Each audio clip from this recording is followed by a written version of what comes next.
Legal, galera.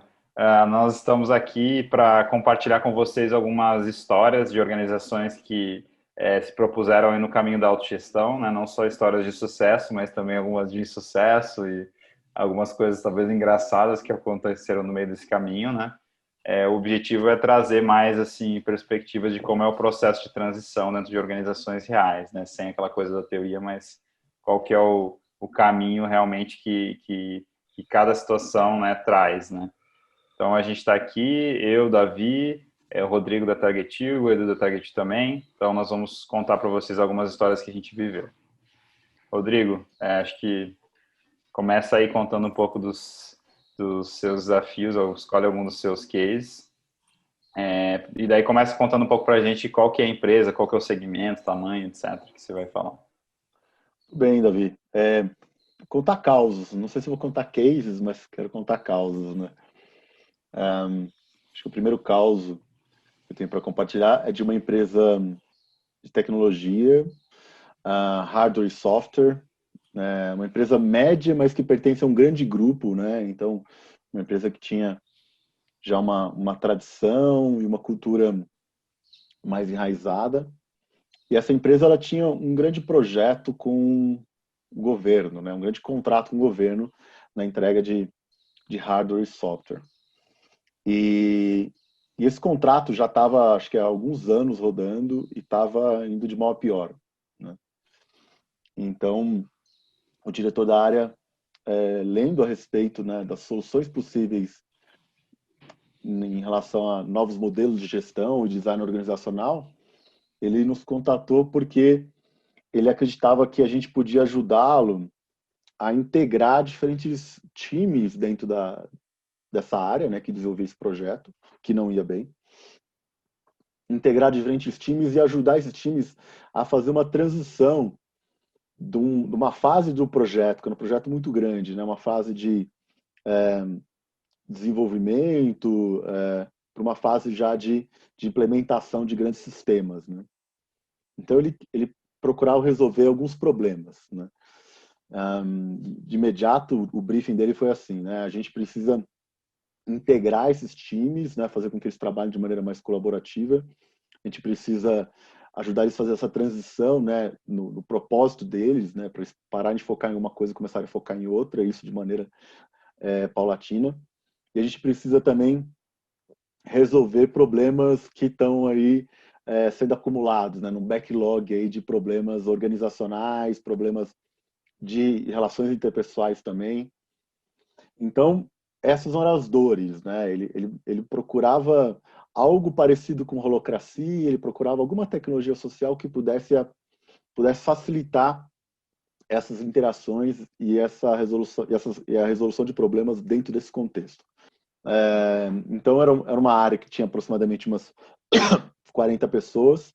Claro, a empresa era muito maior, então tinha uma série de políticas, uma série de diretrizes, né, guidelines que eles precisavam seguir, mas ali tinha uma certa autonomia porque era um cliente, um grande projeto, e a interdependência com as outras áreas, então, era menor, ou a dependência deles com as outras áreas é menor.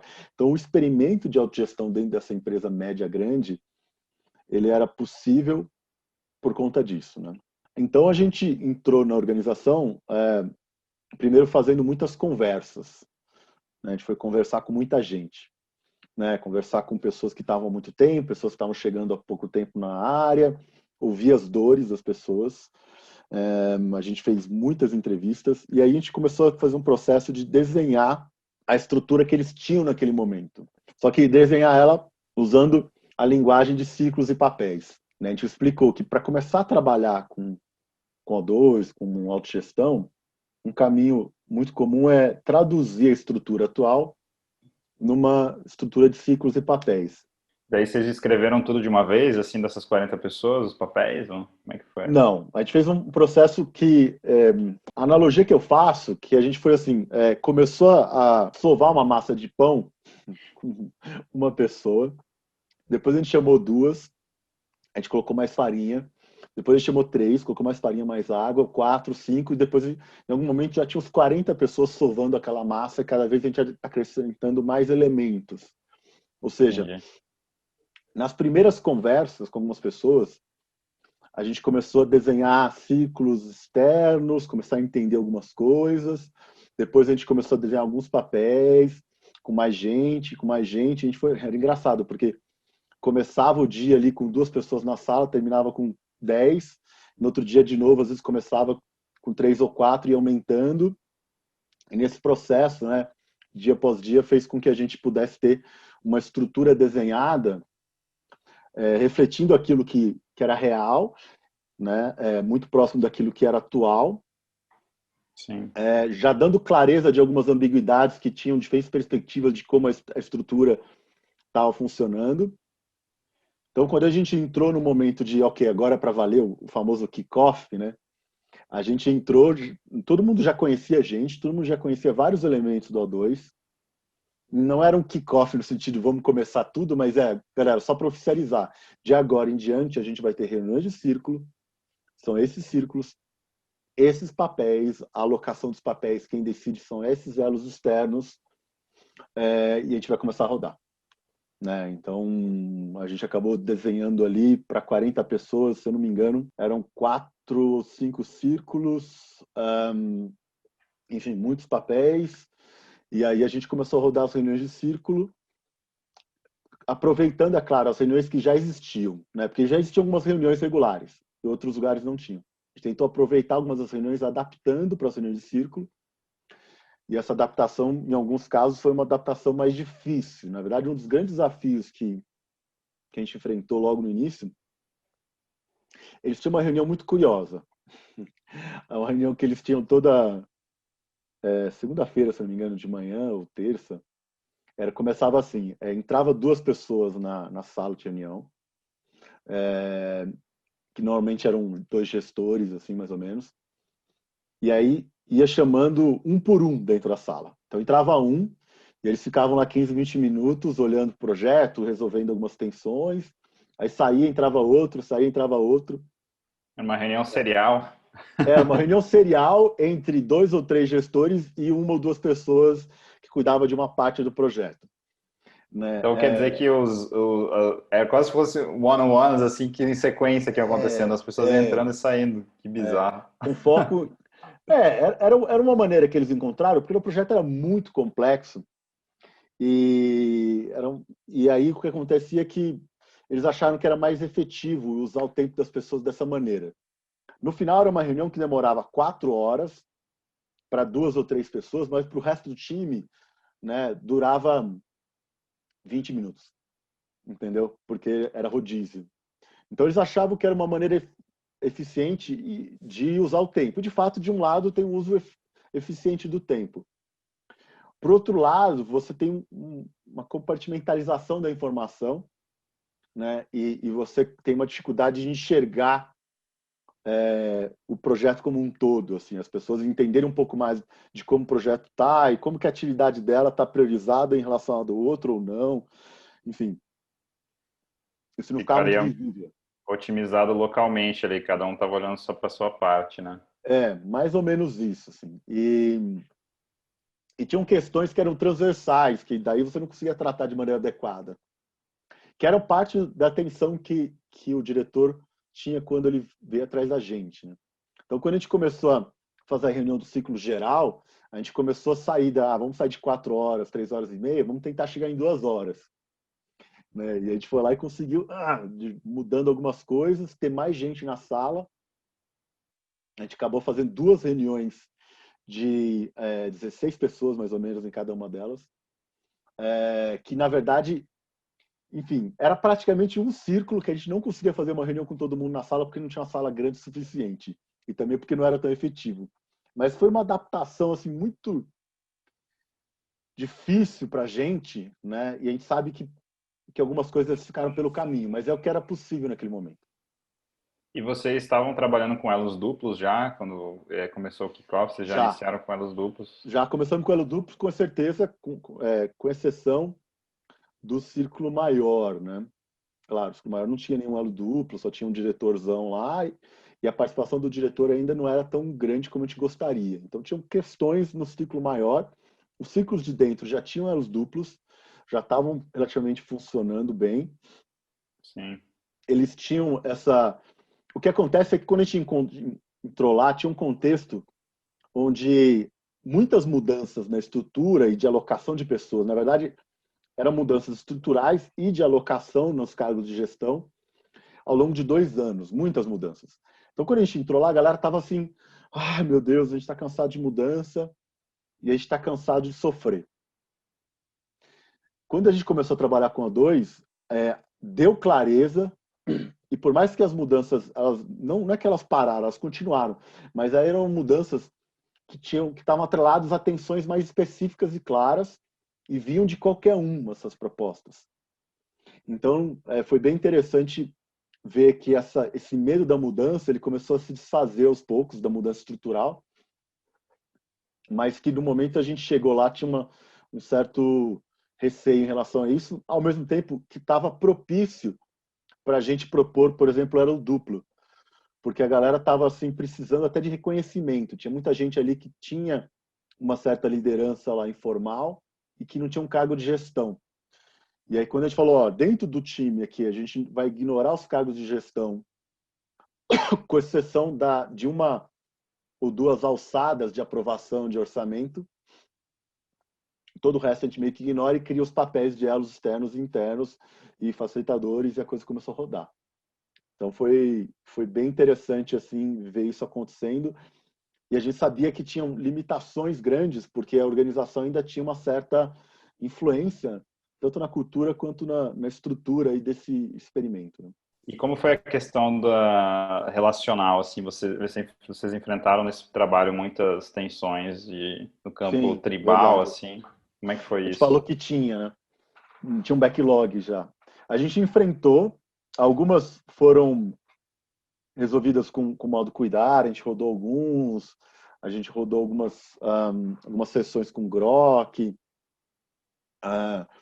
mas tem algumas tensões que não foram resolvidas. Na verdade, quando eu olho para esse projeto, esse experimento, né, que ainda está rodando ciclos e papéis e tal, mas dentro, como eu falei, dessa limitação que a própria organização maior impõe, mas quando eu olho para essa época que a gente atuou junto a essa organização, tem duas coisas que me dão assim um gostinho assim mais amargo na boca, né, de fracasso. Um tem a ver com o campo relacional.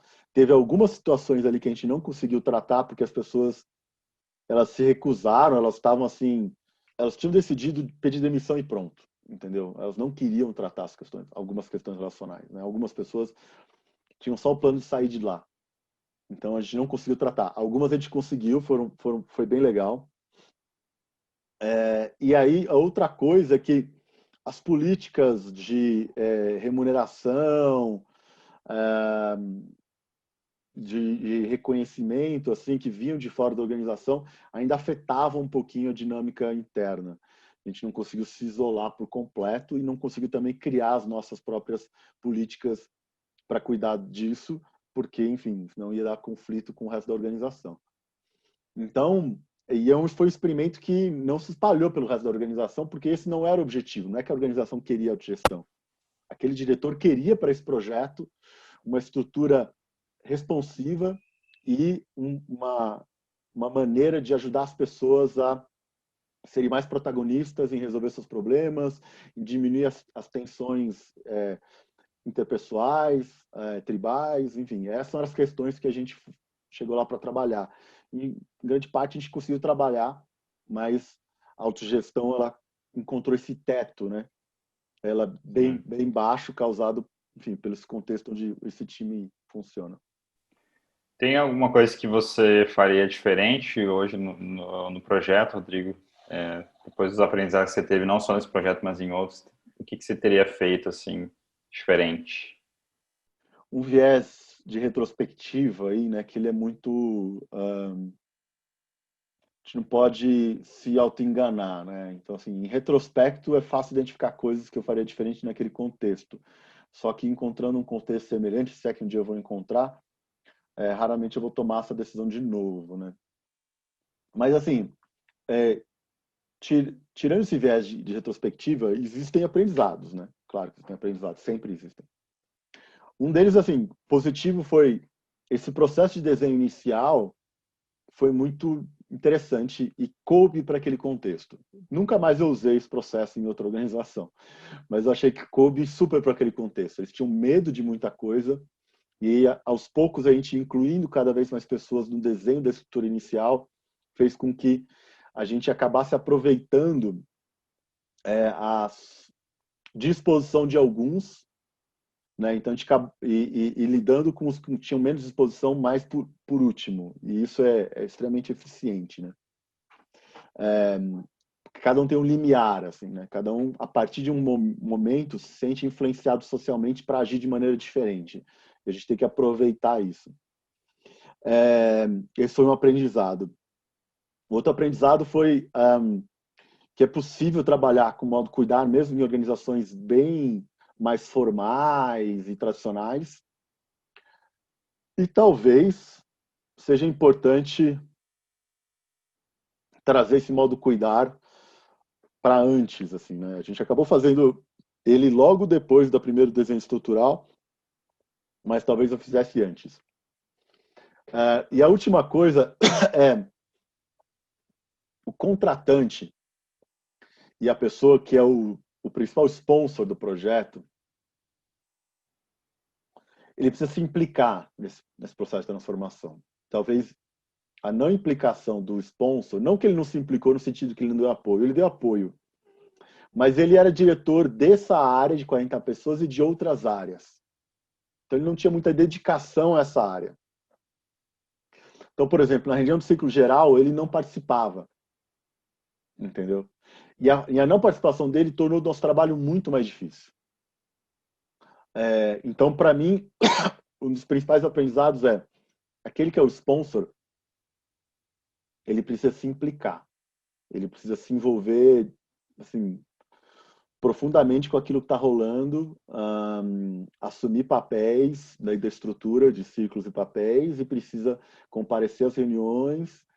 E isso precisa estar muito claro no momento da contratação para evitar, mas não era isso que eu queria. Eu não achava que você esperasse isso de mim. Porque às vezes as pessoas querem contratar para aplicar a gestão em uma área, ali, aplica neles, e isso é muito ruim. Nesse caso não foi bem isso. A pessoa até estava envolvida, mas o envolvimento dele ainda não era uma dedicação, talvez aquele experimento precisasse, entendeu? Uma dedicação de 100%. Era uma dedicação parcial. Legal, cara. Obrigado por dividir essa história. Bem interessante, assim, para mim fica também a coisa a importância do patrocinador do projeto, né? Porque, de fato, né, autogestão, distribuição de autoridade, a pessoa que hoje é reconhecida, ou as pessoas que são reconhecidas como autoridade, elas precisam ter essa disposição, né, em alguma medida, de distribuir isso, né? E não é só disposição, também é dedicação, né? Energia, exato. Que não é uma coisa que, se você constrói, né, com essa mudança, né, não acontece de maneira no curto prazo, né? Exato. Não é um mandato, né, que você fala, está distribuída a autoridade, né? É um processo de esforço contínuo, né? E a dedicação, eu acho que faltou ali. E eu não deixei claro que a gente precisava de 100%, e talvez se eu tivesse deixado claro, talvez não tivesse rolado o trabalho. Mas, enfim, eu não deixei claro. Pode crer. Mas, que tal a gente ouvir, então, agora uma história sua, Edu? Depois a gente pode ouvir mais uma do Rod e a minha também. Legal. E aí, conta aí um pouco sobre a empresa, o segmento, enfim, detalhes da organização. Cara, eu vou começar contando a história de uma empresa júnior, né? Para quem não sabe que tipo de empresa é essa, é uma empresa formada unicamente por estudantes, vinculada a alguma universidade, né? Então, alunos de uma universidade criam uma empresa associativa, né? Então, essa empresa ela tem um modelo de associação estudantil, mas essa empresa ela trabalha sobre projetos reais, né? Então ela tem clientes, fatura, né? Emite nota fiscal, ela funciona basicamente como uma empresa convencional, mas ela é formada só por estudantes e esses estudantes não são remunerados, né? Esse é um fator bem importante da história. Então todos os participantes da empresa são voluntários. Esse faturamento ele acaba sendo reinvestido em capacitação, formação desses estudantes, então eles acabam recebendo, né, através desse valor indireto, né, de capacitação, e também reinvestido na empresa. Essa empresa específica é uma empresa de consultoria, né, formada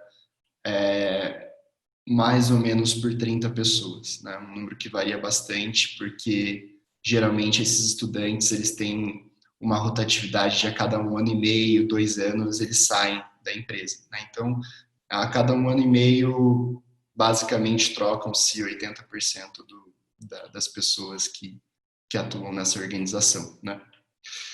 O contexto que eu encontrei a priori era assim: eles funcionavam de maneira funcional, né? Então tinham basicamente 5 áreas e cada uma dessas áreas tinha um diretor. E para os projetos de consultoria, né, que era o serviço deles, tinham-se gerentes, né? Então, 5 áreas mais ou menos, e a área de projetos, 5 áreas e presidente, né? E a área de projetos com alguns gerentes. Essa diretoria, né, é um fator importante da história, que ela é eleita e tem um mandato de 1 ano, né? Então, geralmente, um mandato de 1 ano nessa organização era assim. Partindo da própria diretoria, eles começaram a sentir a necessidade, né, de trazer mais autonomia para a organização. Por quê? Né? Você vive num contexto associativo, né, que as pessoas, de alguma forma, espera-se que elas entregam. Né? Então, existe um dilema muito comum que é sobre motivação, né, que acaba indo direto e isso quase com um relato inicial, né, porque existe uma diretoria que espera mais engajamento desses membros, né? Só que, por outro lado, ela não tem muita condição de cobrança convencional, né, porque essas pessoas são voluntárias. Então, isso acaba criando um dilema ali, né? Eu sou diretor, eu espero que você entregue, mas, na verdade, você é um associado, né, e que também está aqui. Então, acaba criando um dilema que foi percebido por essa diretoria e eles tinham a intenção de distribuir a autoridade. A princípio, eles deram alguns passos os testes foram basicamente reduzir a hierarquia, né? Então, vamos começar a achatar. E aí eles tiram, o primeiro passo foi, vamos tirar os gerentes de projetos. Então, assim, os times de projeto agora são autogeridos. Só que o autogerido numa esfera de agora não existe mais chefe, né? Então, assim, agora não existe mais chefe, vocês são grupos de 5 pessoas, né, em cada projeto, mais ou menos, e vocês devem entregar esse projeto no final, né? A famosa gestão horizontal, né? A famosa gestão horizontal. Mas uma diretoria ainda era mantida por trás, né? Então, assim, além dos times não terem mais gerentes, eles começaram a tomar várias decisões em consenso e um estilo de consentimento também, né? Que eles adotavam, eles acolhiam preocupações da tomada de decisão, basicamente, né? Então, eles passavam algumas decisões não consensuais com alguns registros de preocupações, né, que existiam. Então, muitas decisões começaram a ser coletivizadas, né? Eles tinham muitas assembleias, muitas decisões que acabavam tomando em um grupo, que era a forma que a diretoria encontrava de dar mais voz e tomada de decisão para todos, né? Então, manteve esses experimentos por um tempo. Não se era percebida totalmente essa autonomia, né? Porque ainda era mantida a diretoria, e os projetos começaram a não ter muito sucesso, assim, né? Porque no fim eles não entendiam como distribuir responsabilidades e parecia que no fim ninguém pegava a responsabilidade, né? Então, assim, ninguém tinha clareza de responsabilidade e então ninguém pegava nenhuma responsabilidade, né? A associação direta é que se precisava novamente de um líder, né? Então, assim, é muito... E eu já vi esse fenômeno em mais de um lugar, né? Se tira a liderança sem colocar nada no lugar, aquele experimento não dá certo e a resposta direta parece ser agora. Então, realmente a gente precisa de líder, né? Realmente a gente precisa. É engraçado, né? Quando não se encontram caminhos para estruturar o trabalho sem a presença de alguém que assuma uma posição paternalista, né, de líder adulto ali, então Sim. volta a necessidade, a ideia de que é preciso ter um pai ali, né, um líder Exato. adulto. Exatamente. E isso voltou, né, ao longo do processo de transição. Eu vou relatar uma coisa que depois eu volto nesse ponto. Mas você já estava com eles? Você já estava trabalhando com eles? Ainda isso não, foi antes de não. você chegar. Isso antes de eu chegar. Antes de eu chegar. E aí, beleza, eles chegaram até mim, né, com intenção de trazer mais práticas, né, para esse processo de distribuição de autoridades que eles estavam vivendo. Mas ainda existia muita dúvida do vamos nessa direção ou não vamos nessa direção, porque existia uma clareza geral que existe autogestão, né? Existe algo relacionado a isso, que tem alguns nomes, tem algumas práticas, vamos adotar ou não vamos adotar? A resposta sempre foi meio dual, assim, tá? E isso acompanha até hoje. E acho que isso é um ponto central que eu quero trazer. Uma visão dualística de mundo, né? Ou é ou não é, ou é preto ou é branco, não tem Sim. cinza, né? Somos autogestão, não somos, vamos adotar, não vamos adotar, né? E isso trouxe reflexos até hoje que é bem louco, assim, né? E aí, beleza. Nesse processo de vamos adotar, não vamos adotar, o caminho inicial vamos fazer um workshop, né? Para a gente entender melhor que seria esse novo caminho e tal. E aí eu já trouxe a proposta, beleza, de começar com um workshop, mas como que seria o acompanhamento depois, né? Que as interações a partir das reuniões, enfim. E aí o que eu fiz para começar esse workshop? Em vez de ir para uma simulação, um dia antes do workshop, eu chamei esses diretores e mais representantes da consultoria, enfim, da organização. E a gente ficou umas 5 horas mapeando papéis, né? Esse mapeamento, ele funcionou como se, beleza, a gente não está assumindo esses novos papéis, mas eles vão servir para que as simulações fiquem mais próximas, né? Então, a gente desenhou como a organização seria nessa estrutura de papéis e trouxe ela para o workshop, né? Então, quando o workshop aconteceu, foram 2 dias imersivos, né? As simulações já estavam ligadas a essa estrutura que eles poderiam assumir, né, no futuro. E aí, beleza, o workshop rolou, fizemos as simulações e tal, e no final do workshop, a grande questão, e aí, adotamos ou não adotamos? Né? Assim, agora entendemos com mais profundidade. E esse, assim, foi o grande dilema, assim, porque aí eles visualizaram como seria, visualizaram isso, e se sentiram mais seguros, né? Eles tinham clareza do que seria, isso ficou bem claro, mas ainda muita insegurança, né? E a decisão parecia muito grande a ser tomada, né? Então, assim, a decisão acabou ganhando um tamanho maior do que seria, né? E aí ficou difícil de superar essa barreira, né? Do adotamos ou não adotamos.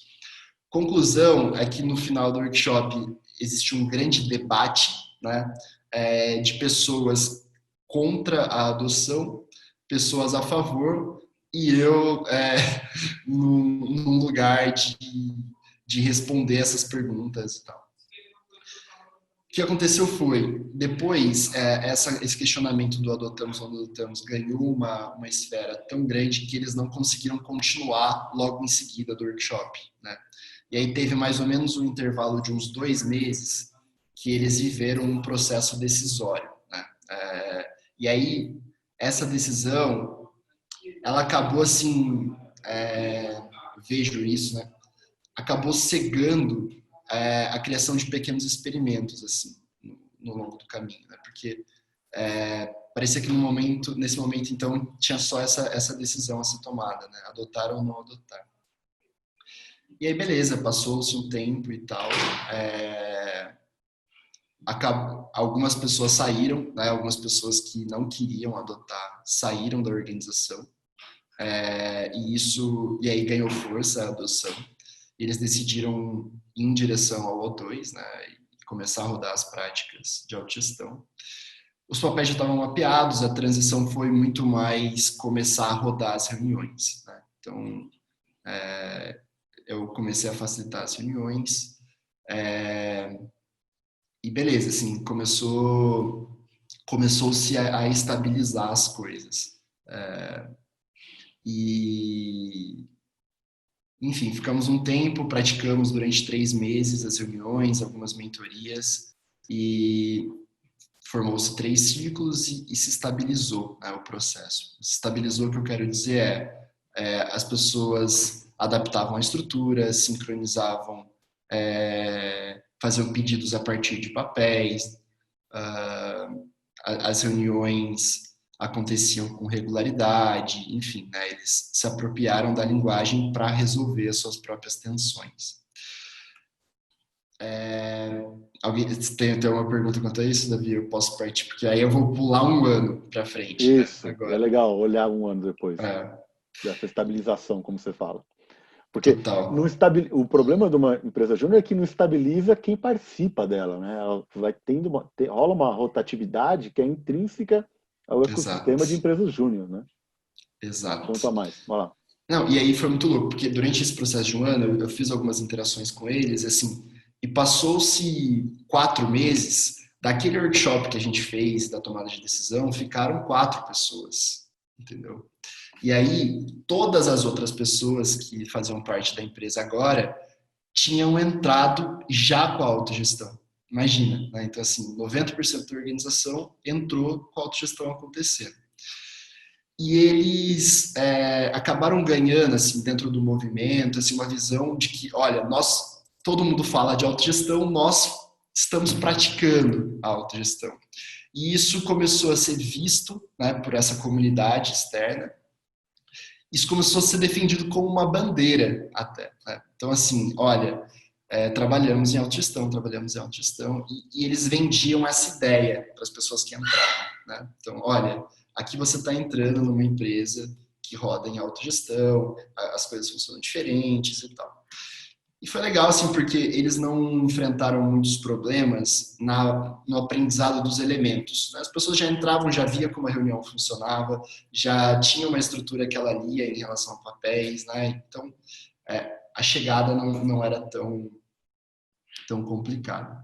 E aí o que aconteceu? Depois de um ano, eles me procuraram e falaram assim, Edu, lembra aquele momento que a gente tomou a decisão do sim, vamos adotar?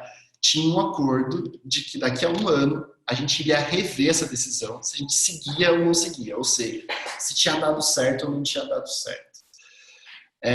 Foi muito louco esse momento, né? Porque e aí tive uma série de conversas com eles, né? Tipo, achava que por um lado era tinha um lugar de honrar aquela decisão passada, de olhar em retrospectiva e refletir, olha, fez sentido, o que aconteceu e tal, mas não parecia que existia uma tensão, né, de voltar, né?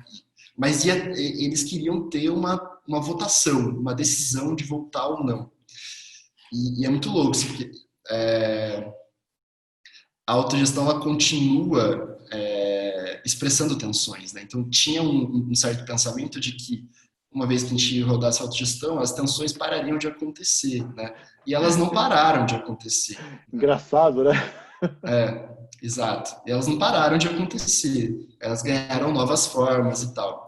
Então, será que essas tensões elas estavam ligadas ao sistema de gestão, né? Então, será que voltar resolveria essas tensões que estavam aparecendo agora, né?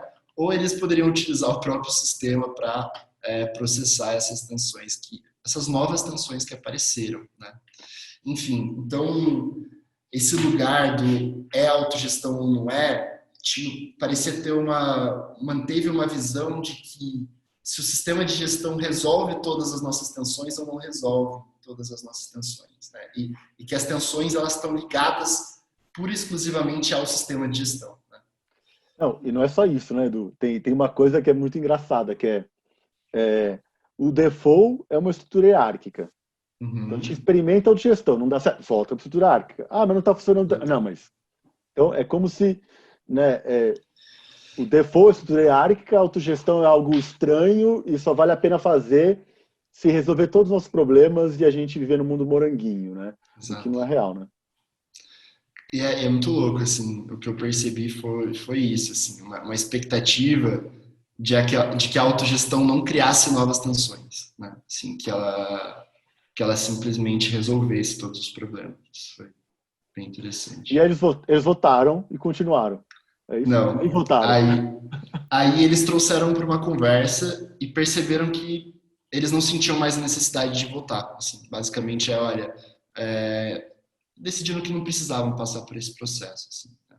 Votaram que não precisavam votar. Né?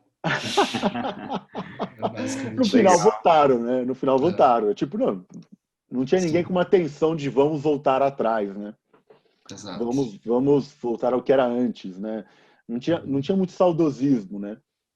Apesar de ser uma galera que é de uma empresa júnior, de uma área que a galera, em geral, é bem doutrinada a acreditar em uma série de práticas tradicionais, né? Eu fico imaginando que não é uma galera que chega com a cabeça tão aberta, assim, né? Como alguns imaginam, né? Para essa galera que já entrou em autogestão, né, e não experimentou, e é isso que é muito louco, assim, né? É uma galera que não experimentou a hierarquia, né? E muitas vezes não experimentou nem fora, porque como é universitário, é a primeira experiência profissional que tem. Então não sabe o que é o outro lugar, né? E aí gerava muitos questionamentos assim, será que, né, começa daí, será que a gente não precisa de lideranças, né, ou de pessoas que nos dêem um direcionamento? Será que a gente não está perdendo algo, né? Porque, nossa, eu vejo lá o fulano, é diretor de não sei o quê, com tal crachá, não sei o quê. Poxa, será que eu não estou perdendo algo em não jogar esse jogo da hierarquia? Né? Exato. Legal. Então, é um pouco isso. Se a gente ainda enfrenta tensões, por que a gente está diferente, né? Assim, será que... Enfim, é um pouco isso. Massa, Edu. Obrigado também por contar essa história dessa empresa júnior. Eu fiquei pensando que, né, por um lado tem a facilidade de que dentro da empresa júnior você não precisa lidar com o problema mais cabeludo de todos, que é com a questão da grana, né, de salários, né, enfim, essas questões que normalmente são bem difíceis em organizações convencionais. Por outro, tem essa da rotatividade, que talvez seja um desafio ainda maior, né, que é se você muda as pessoas o tempo todo, como é que você mantém aquele conhecimento, as práticas lá vivas, né, e com uma qualidade também, né? É um pouco tem uma coisa aí que é a única motivação que pode mexê-los é a intrínseca, né? Tipo assim, porque Sim. ou a única extrínseca que poderia existir é a posição de cargos que tinha antes e não tem mais. Então, assim, o reconhecimento social era a única motivação extrínseca e foi tirado, né? Então, assim, é bem isso, assim, você lida com outro contexto nesse sentido.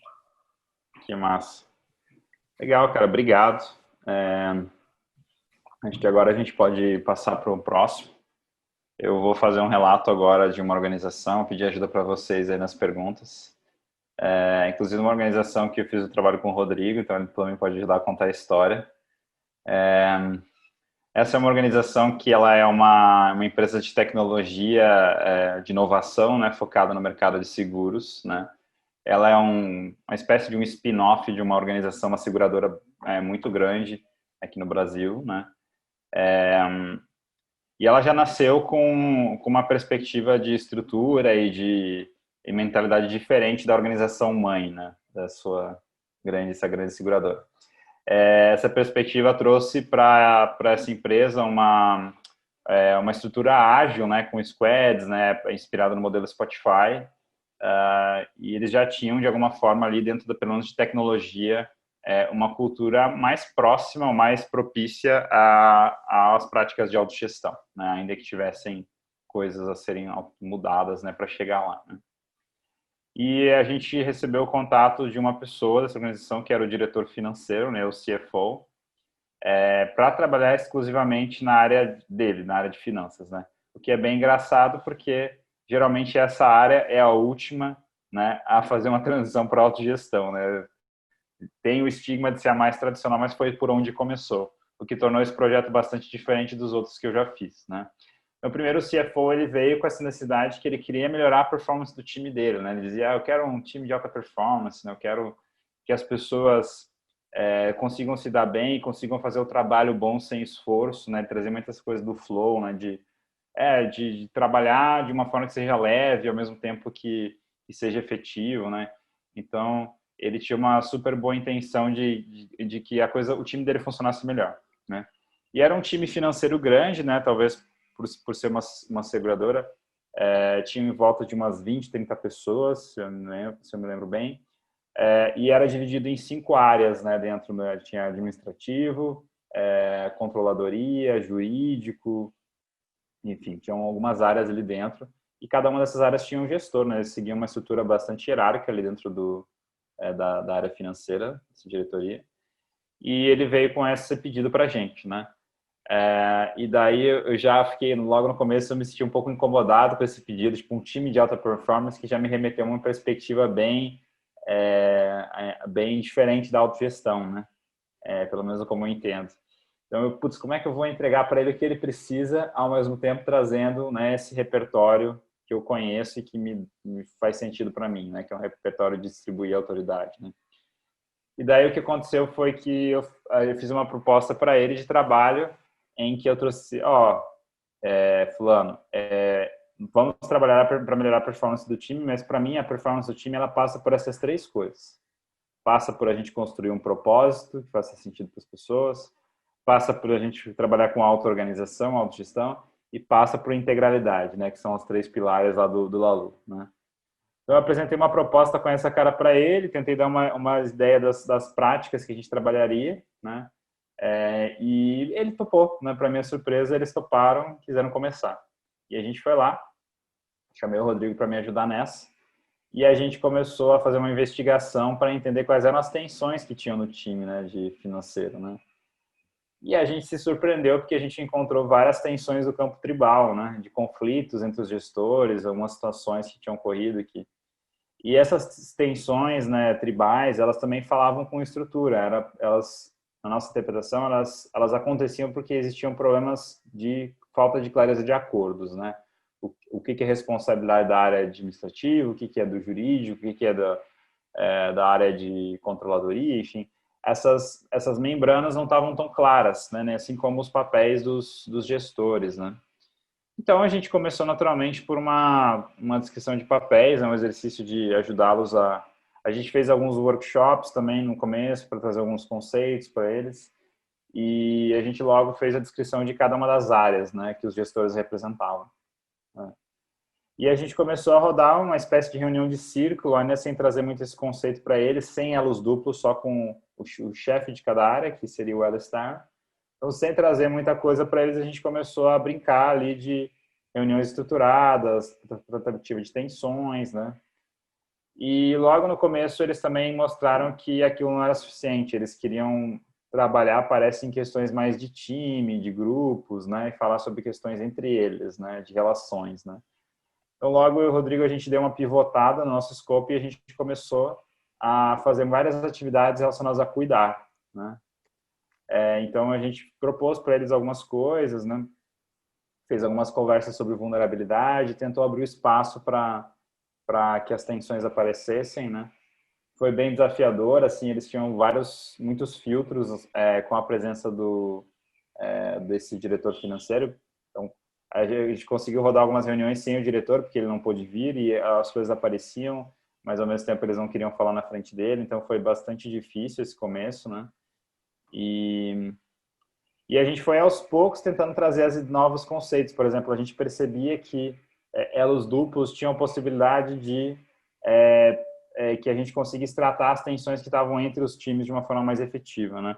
E a gente trouxe para eles, mas eles tinham bastante resistência, principalmente um dos gestores, ele não gostava, ele queria manter aquele grupo como exclusivo dos gestores para poder trazer, nas palavras dele, assuntos relacionados à gestão, né? Então, isso foi um pouco difícil, mas chegou uma hora que a gente conseguiu trabalhar com elos duplos, então a gente ainda não tinha os círculos internos funcionando, mas a gente começou a trazer um representante de cada time e a natureza da reunião já começou a mudar e as coisas começaram a avançar lá dentro, né? o nosso sponsor, né, esse diretor CFO, ele estava gostando bastante do trabalho e ele logo propôs que a gente expandisse para as áreas internas, né? Só que na minha interpretação, isso era muito mais um desejo dele do que uma vontade dos próprios gestores, né? Claro. Algumas áreas que estavam mais afim foram mais rápidas, até começaram a fazer por conta própria, perceberam que é legal ter papéis, começaram a escrever papéis nas reuniões. As outras áreas não tinham se mexido muito ainda para avançar nesse sentido, né? E claro que elas não estavam tão interessadas, mas mesmo assim a gente seguiu a pedido dele o trabalho, né?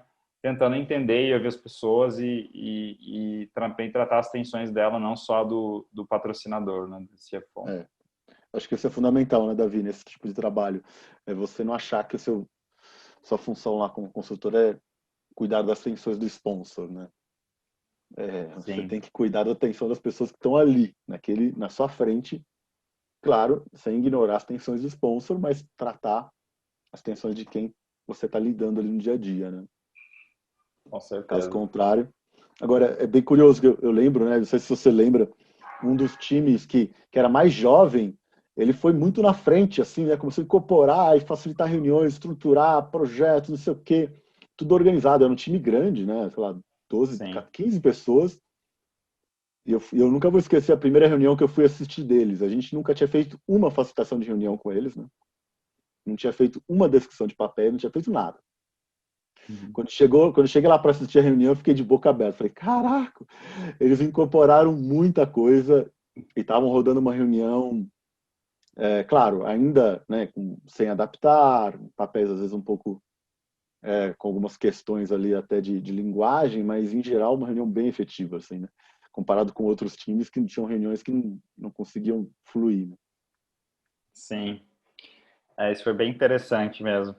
É, Ao mesmo tempo também, né, mesmo que a gente foi nessas áreas que ele pediu para a gente cuidar e trabalhar os círculos, né, como essa que o Rodrigo falou, que avançou rápido por conta própria. E o que eu ficava meio assim irritado às vezes é que as pessoas não traziam as questões de forma tão aberta assim, né? Então, mesmo tendo esses desconfortos, por exemplo, com o processo de transição, né, era difícil acessar isso, né? Algumas das áreas em particular eram bem complicadas, né? Então, não tinha essa abertura, né, para a gente poder falar sobre o desconforto mesmo, né? E eles seguiam muito o que o CFO mandava, né? Então, se era uma coisa que o CFO, não explicitamente, mas assim, se era uma coisa que eles sabiam que o CFO valorizava, eles faziam, né? Eles nem reclamavam, né? Então, tinha uma coisa de obediência forte, né? Por mais que o CFO fosse super bem intencionado e quisesse distribuir autoridade, essa obediência ela era dada já. Isso foi uma coisa que dificultou o trabalho lá bastante. E uma coisa bacana também foi que a gente depois, esse trabalho ele teve várias fases, a gente fez um pouco lá com eles, 3 meses de projeto, daí saiu, ficou um tempo fora, depois voltou, foi uma coisa bem caótica, assim, né? Acho que a gente ficou ao longo de uns 2 anos, né?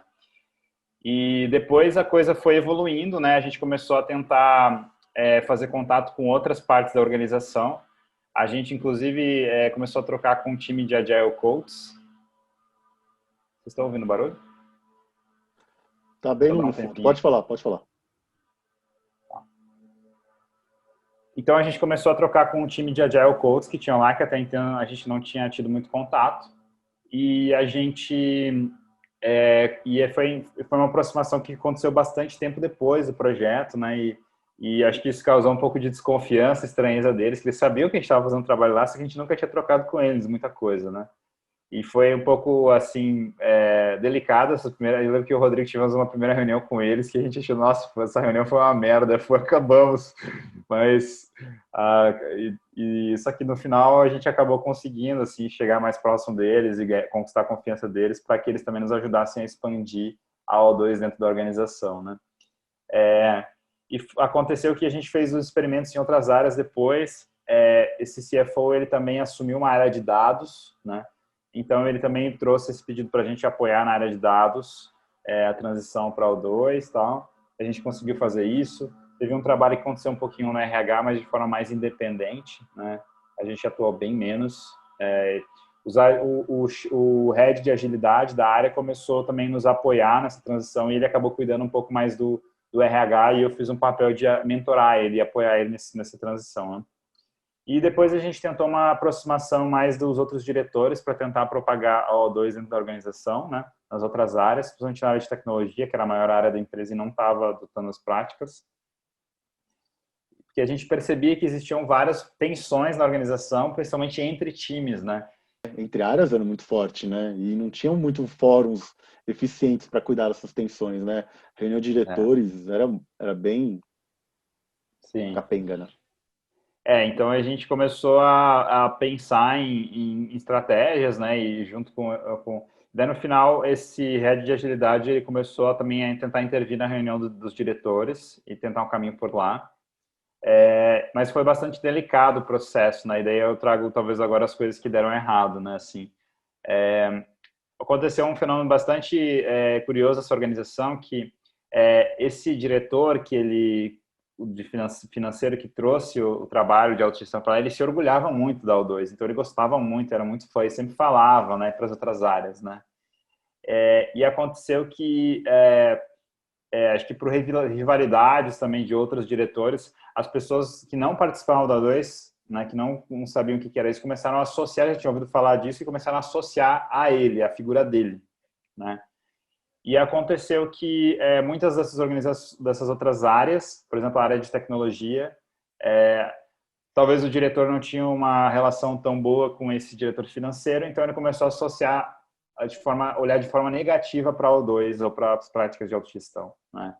Isso fez com que essas outras áreas se fechassem e aconteceu que, não sei como está lá hoje, mas desde os últimos contatos que eu tive, as outras áreas não adotaram as práticas, né? Então ali o teto também foi baixo, a gente conseguiu fazer o piloto em alguns lugares, experimentar um pouco, e só que as outras áreas começaram a ficar a perceber que existia essa diferença, né, de jeito de fazer gestão e olhar para isso de uma forma estranha, né?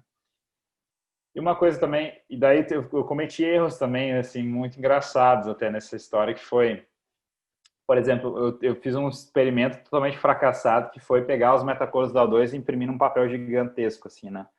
Daí eu botei não só os metacores da O2, como eu botei tipo uma barrinha de progresso, né? Com tipo a quantidade de pessoas da organização que já estavam praticando O2, a quantidade de círculos, eu botei algumas informações assim, e a ideia era que a gente fosse enchendo as bolinhas conforme mais áreas fossem adotando, para mostrar para as pessoas o avanço, né? E eu achei que isso era uma ideia genial, para que várias pessoas se interessassem por aquilo. E eu fui lá e colei esse papel enorme do lado, no lugar mais visível da organização, que era do lado de um grande quadro que eles utilizavam para fazer o planejamento ali de portfólio né, da empresa toda, que era utilizado principalmente pelo diretor de tecnologia, que estava como CEO interino na época, porque o CEO tinha saído. E eu colei lá do lado do artefato dele, do quadro dele de planejamento, né? Sem atrapalhar, mas ali muito visível. E quando o cara viu isso, ele ficou irritado. Eu não estava nesse momento, mas um outro Agile Coach estava lá e ele falou assim: tira isso daqui agora, né? Tira, o que esse troço aqui, né? Coisa do Coisa CFO, tira do essa coisa aqui, CFO, né? E daí o cara foi lá e tirou, né? Porque, né? Ele recebeu uma dessa, né? E depois ele me falou, eu fiquei muito irritado com isso e eu fui lá e resolvi conversar com o cara, mas a conversa foi muito ruim, né? Assim, ele estava super fechado, assim, não estava a fim de conversar sobre aquilo, né? Assim, nem um pouco curioso e foi foda, assim, né? Eu saí me sentindo bem mal. Uma conversa rápida, eu cheguei, queria falar rapidinho com você, eu vi lá que você pediu pro fulano para tirar, eu queria ver o que aconteceu.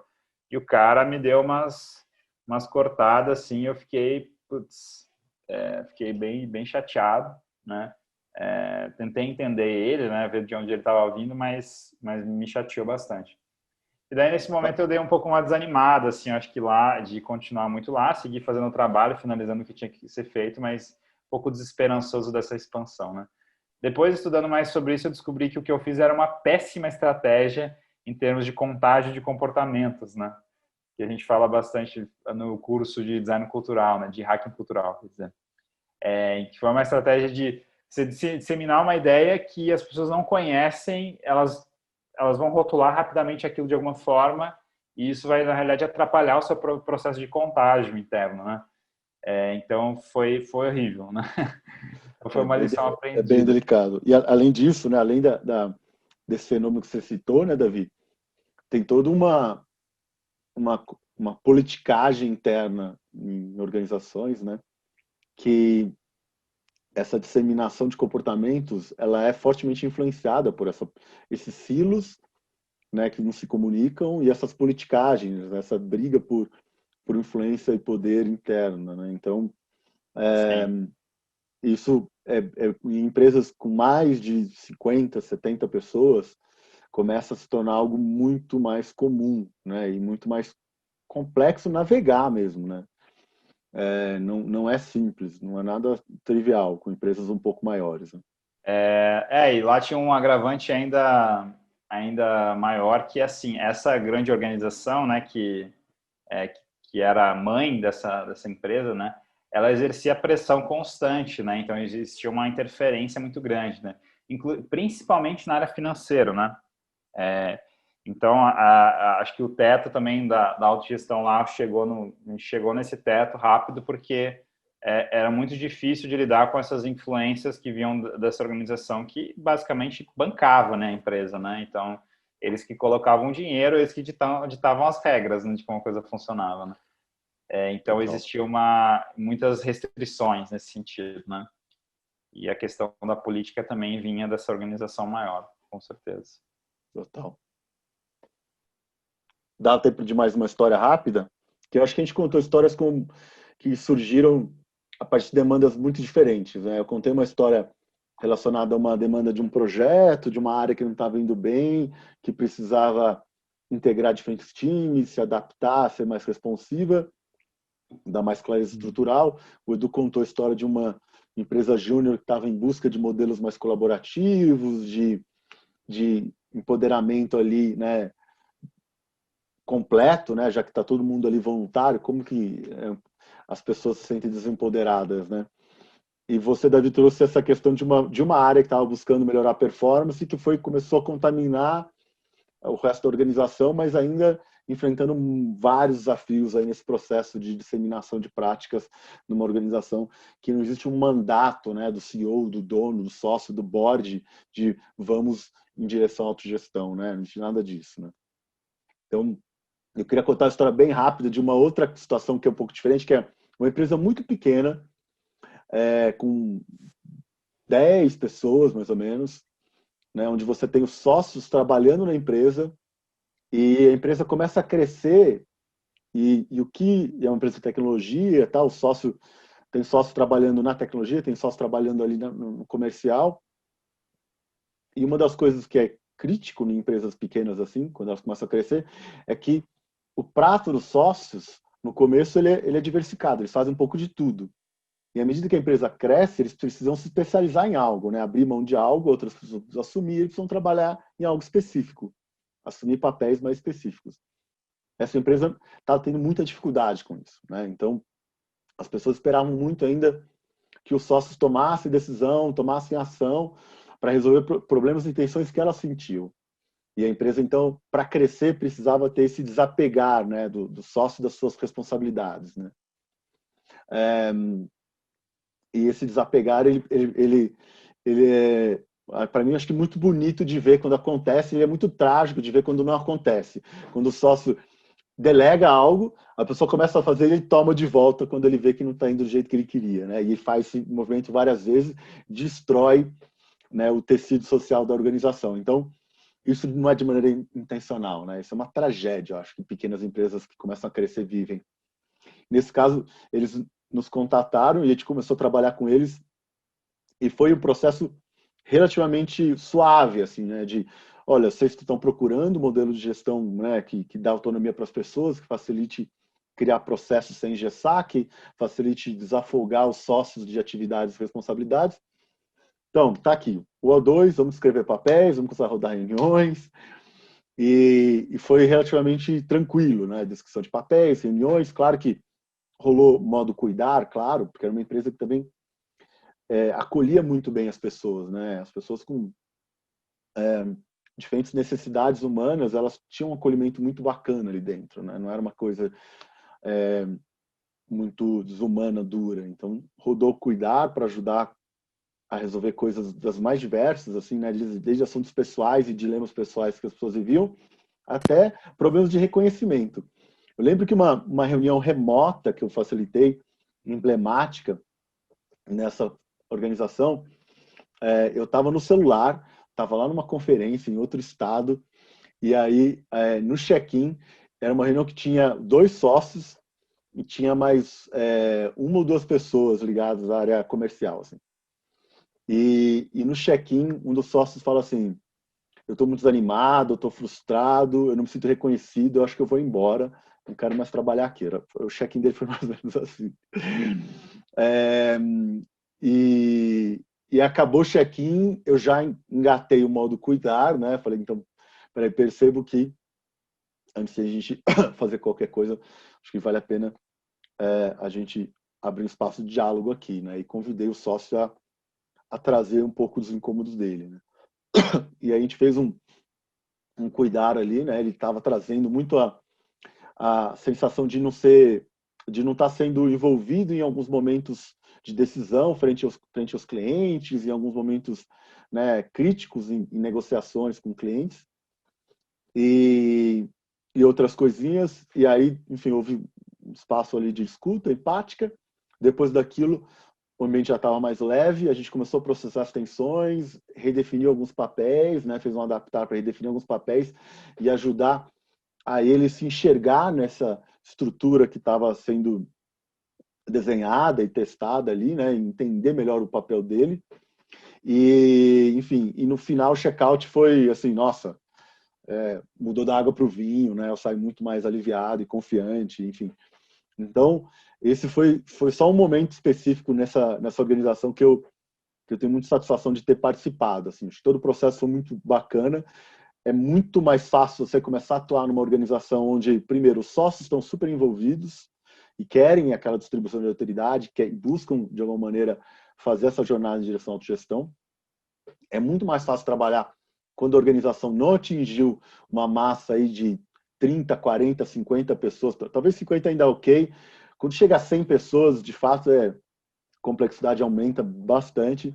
Então, uma organização pequena de 15, 20 é muito prazeroso, é muito mais fácil, né, e propício começar com a gestão. E tendo algumas pessoas lá dentro que se interessam, se apaixonam um pouco mais pelas práticas, aí eu acho que a coisa se sustenta de maneira muito, muito fácil. As pessoas continuam ali atentas ao design organizacional, elas continuam atentas às práticas, elas continuam até envolvidas com a comunidade, né, que pratica autogestão fora da empresa. E isso ajuda a sustentar as coisas ali dentro, né? Acho que é muito difícil fazer autogestão ainda quando você não está conectado a uma comunidade de pessoas que vive, discute e pensa um pouco sobre autogestão, né? Você não vai encontrar isso em cursos livres na universidade, você não vai encontrar isso... Quer dizer, já tem algumas coisas que a gente já está dando, mas ainda é muito mais raro, né? Então você precisa estar conectado a um grupo de praticantes que está ali na fronteira, está descobrindo coisas, discutindo, né? Esse foi a principal lição que eu tive dessa organização, entre, claro, outras lições aí que reforçaram alguns caminhos, estratégias de se trabalhar com empresas pequenas, né? Definir com clareza, por exemplo, o círculo do board, né? Do conselho, qual que é a função dele, isso foi importante também, e ajudar as pessoas a fazerem algumas mudanças aí de comportamento e de hábitos que as reuniões eu acho que facilitam bastante, né? Como um espaço de prática. Legal, gente. Obrigado aí pela participação de vocês. Ouvimos aí relatos do Edu, do Rodrigo, um relato meu também. No próximo vídeo a gente vai explorar mais cases e causos. Já achei um título, ó. Cases e causos sobre autogestão. Obrigado e até mais. É isso aí. E não se esqueça de ver o nosso podcast também, que também tem relatos das pessoas que viveram esse processo. Aí não é um relato dos consultores, mas é de quem estava lá na organização, né, vivendo isso. Vale a pena também ver o nosso Tillcast, o nosso podcast. Boa, Rodrigo. Valeu, obrigado, gente. Valeu, pessoal. Até mais.